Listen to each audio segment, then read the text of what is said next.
ప్రతి మగవాడి విజయం వెనుక ఒక స్త్రీ ఉంటుందంటారు. మిగతా వాళ్ల సంగతి ఏమో గానీ బాలీవుడ్ కుర్ర నటుడు రణబీర్ కపూర్ మాత్రం ఓ హీరోయిన్ అదృష్టం తనను కూడా దరిద్రంలా పట్టాలని తెగ ఇదైపోతున్నాడు. వరుసగా 3 సినిమాలు ఫ్లాప్ అయ్యేసరికి అయ్యగారికి దిమ్మ తిరిగిపోయింది.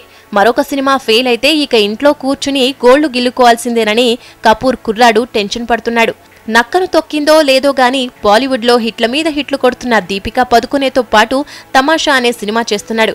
ఇందులో ఇద్దరి రొమాన్స్ అదరహో అంటోంది యూనిట్. ఇద్దరూ రెచ్చిపోయి రొమాన్స్ పండించారట. ఏఆర్ రెహమాన్ ట్యూన్లు కట్టిన పాటల్లో ఈ జంట కనుల పంటగా కనిపించిందంటున్నారు దర్శక నిర్మాతలు.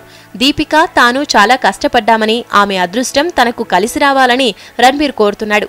ఈ సినిమా సూపర్ హిట్ అయితే అది ఖచ్చితంగా దీపిక అదృష్ట మహత్యమే అంటున్నాడు. దాదాపు 60 కోట్ల రూపాయల బడ్జెట్ తో దేశ విదేశాల్లోని అందమైన లొకేషన్స్ లో షూటింగ్ జరిపిన ఈ సినిమా మరో 2 నెలల్లో అంటే నవంబర్ 27న విడుదలవుతుంది. ఒకే ఏడాది 4 బ్లాక్ బస్టర్ సినిమాల్లో నటించిన అందాల తార దీపిక అదృష్టం రణబీర్ కు ఏమాత్రం కలిసొస్తుందో చూడాలి మరి.